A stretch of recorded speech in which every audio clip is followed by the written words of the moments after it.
Ms. Rachel Owens, you're the head of EU advocacy at Global Witness. Today there's an investigation report about golden visas in Europe. What are the main issues here with the golden visas? So what we see is it's quite a murky world, these golden visa schemes.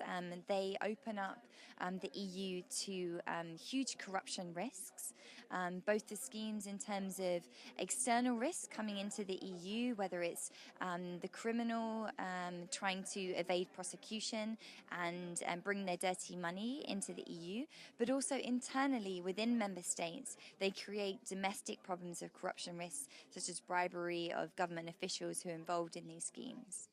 What are the main countries involved in the EU? So there are 12 different member states, just under half of the EU member states who have these kind of schemes.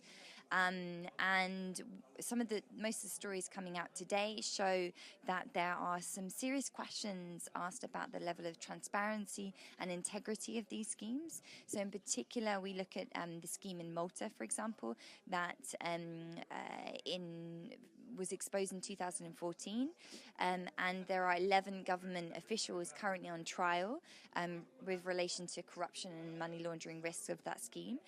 So it's clearly a serious issue. And then we've also seen stories today coming from Hungary, from Cyprus, from Austria. So it's a whole raft of different member states.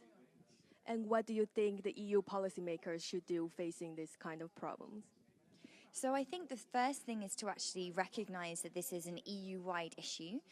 One of the big issues that we have had is that there's a lack of recognition of the fact that when you get a Hungarian or an Austrian passport, you actually get an EU passport, so you're able to travel in all 28 member states. So I think the first thing is that the European Commission and the institutions should recognise that this is an EU-wide problem and that these schemes pose systemic risks to the EU in terms of our national security, justice, and freedom of movement.